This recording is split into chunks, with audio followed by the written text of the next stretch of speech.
fact that we were talking about Tony Khan. Tony Khan just bought Ring of Honor.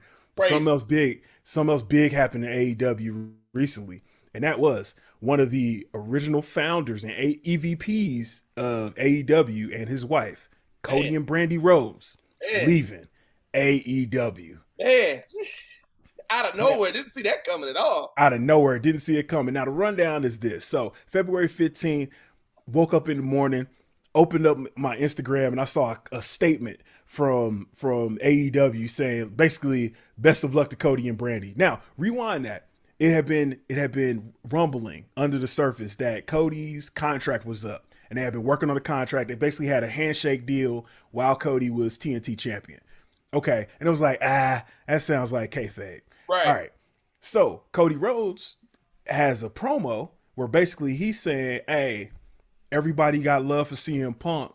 You know, he talked about, he sat on the stage, he did the pipe bomb. He said everything he was going to do. He was going to go to Ring of Honor. He was going to work with the Young Bucks. He was going to do all of this stuff outside of WWE. Then he left. Guess who actually did all of that? Who did it? And Cody Rhodes said, I did it. Cody Rhodes did all that. And I'm gonna tell you why I'm laughing later, but go ahead. So in that promo, he basically, like, the promo kind of hits a lot harder now that you know that he left. So he drops the title to Sammy Guevara. He gone. Brandy gone. All right. So one of the bigger things that they're saying is that it's either money. Mm-hmm. So basically, like, Cody Rhodes wanted CM Punk and Bryan Danielson money, or Cody is mad at the loss of creative control. Basically, Tony Khan took the book away from the EVPs, and, you know, he's mainly the one doing the creative control right now. So before we go into other people, the other EVPs, other people comments about it, what you got, and why was you laughing at Cody Rhodes leaving AEW? I want to go to the comment that your wife, the Mrs. said. He said, yes. He's leaving to go there. He's leaving to go to Las Vegas to do magic tricks.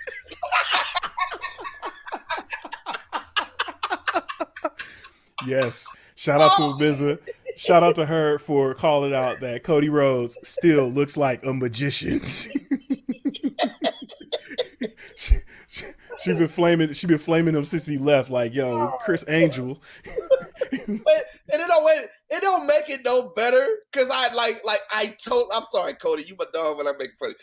It don't make it no better, because like the whole like scheme of like that Go Big Show looks like it's like a magic trick show. So when I see him sit there, it looked like he about to do some tricks. It do. On stage, I was like, oh shit, he about to make somebody ass disappear. And he got the suit on with the monocle chain hanging out his pocket. Oh, I'm going to hell. Yeah, man. So we haven't seen what Cody Rhodes is planning to do. He's been laying low. He's been insinuating in his Instagram stories that he retired. He said he grew a goatee, all kind of other stupid shit. Blew that damn tattoo off his damn neck, looking like a bootleg ass St. Louis Blues logo. That was 100%. I feel like, so the fans, one of the biggest things he kept saying was he wasn't going to turn heel, but the fans definitely turned on him when he got that neck tattoo. Like that was a turning point in people's life. Like everybody was rah Cody until he went and did that. And now everybody's like, it's like, as soon as he got that shit, it's like, hey man, what you doing?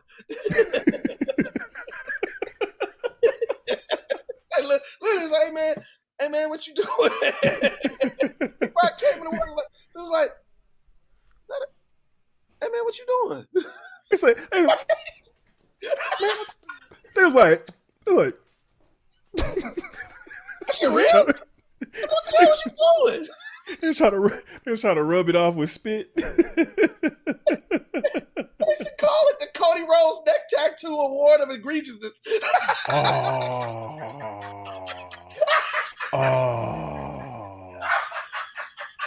Yo, that might have to be it. Oh man, that gives us something to consider. The Cody Rhodes Neck Tattoo Award of Egregiousness. Ooh, Nate Robinson, you might have been saved. Tyron Woodley, you might have been saved. We might have to do that. Cody Rhodes Neck Tattoo Award of Egregiousness. I like it. I like it. I like it. Oh fuck. So speaking of hey man, what you doing? Apparently that was the with both the EVPs, both the Young Bucks and Kenny Omega, that was their reaction to Cody Rhodes leaving. Now it had been documented that Young Bucks and Kenny Omega, they were kind of over here. Cody was over here doing his own thing. It's not surprising. I mean, they were kind of like Young Bucks and Kenny were doing their thing on the indies in Japan. Cody left WWE. They kind of clicked up mutually to bring each other's stock up. So it totally makes sense if after a while they got to a point where they wasn't really rocking with each other anymore. But the Young Bucks actually changed their Twitter bio. Now they change their Twitter bio all the time. But when Cody Rhodes left, their Twitter bio read, and I quote, "Continuing the revolution that we started." We started. Yeah, we started. Taking the Triple H approach when he said, "You got to get your army, you got to go get your blood. If you want to go home, go." He took. Well, I don't think it was necessary. He took his ball and went home. I think it was an old story of big bank tank, little bank. Yeah, absolutely. Con is the bankroll, and what he says ultimately goes. It don't matter. Hey man. That's what it is, and I think from Tony Khan's perspective, like you said, it was a power move, just like Ring of Honor might have been. Like, hey man, look, either you gonna fall in line or you gonna fall in line over there. You gonna fall in this line, right? You gonna fall in this line, or you gonna fall in that line? Hey, make a choice. Yeah. Started his own. How you get kicked out of your own company? That's like, okay, shout out to Ron Simmons, man. I just watched Ron Simmons on the Broken Skull Sessions. Dope. Make sure y'all go watch that, man. Love Ron Simmons. But it's kind of like when Ron Simmons got kicked out of his own group, when Rock kicked him out of the nation. How you gonna kick me out of my shit?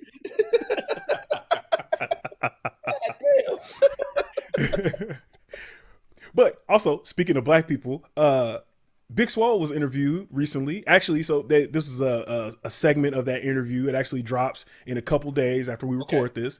But she was asked about Cody Rhodes and, you know, how Cody and Brandy were backstage. And she said that Cody Rhodes was actually the go-to person for helping black women in AEW. Right? So, and she was just like, yo, he helped us so many ways. She was like, I don't know about the black men because they had other guys to talk to in a sense, but Cody was the advocate and the person helping out the black women on the roster. Wow. So, you know, that, yeah, especially with Tony Khan getting criticized for a lot of stuff, man. Hey, dog. That could hurt. Cody Rhodes probably, he's sitting doing exactly what I'm doing right now, looking down. He's looking down on he in his closet looking like this. God damn. I get that Stardust costume ready, dog. God damn.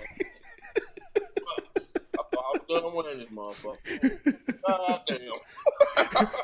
Cause I'll say this much. You know, there are rumors, speculation, innuendo about Cody going to WWE, going back to WWE. I think that's cap. 100%. 100%.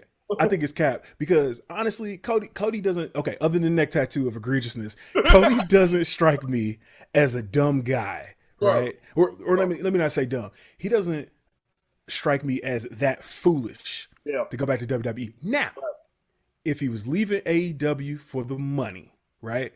And he's just like, yo, I want to make some bread. Going to WWE makes all the sense in the world. Sure. If he was leaving AEW because he lost creative control, then he is a fool if he's going back to WWE. Yeah, but he got a newborn now too. So exactly, that ain't in the mail right now. Hey, you gotta do something. That's real. That's real. That's absolutely real. Yep. Because I think another good point of that is, how does him leaving AEW affect his relationship with Warner? You know what I'm saying? He was in Go Big Show. Right. Like, if he ain't in AEW, and him and Brandy had their reality show, Rose to the Top. Do they still have that where they can track it to those things through AEW? Right. Honestly, here's my conspiracy theory. I feel like this is a big storyline for Rose to the Top season 2. I do too. I do too. And I feel like one of the things that they're going to try to put on there is the fact that, hey, Cody's reaching out to WWE. Right. Oh, let's get him. He talking to Vince. Right. Oh, he talking to Bruce Pritchard. Right, oh, wait a minute, what's going on? Oh, he's talking to Japan now. And then ultimately he'll come back. Hopefully he comes back heel, and the first thing he does is fight for the world championship because he said he'd never do it, and then win, and he's the biggest heel in the company. Yep, there you go. There you go. There you go. So we'll see. That cliche, the forbidden door, man. Like maybe like shit, if you wanted to perform at WrestleMania on like a 1-day contract and did like to put that on your who knows, man? At this point now, you never know what back alley deals these companies got now, man. You don't. Yep. Could you imagine when we was at the Hyatt at that bar and we just saw like a random AEW star just sitting in there like, the hell you doing here? Right, like, wait a minute. What you doing here for the Royal Rumble? Like, uh-oh. See you later.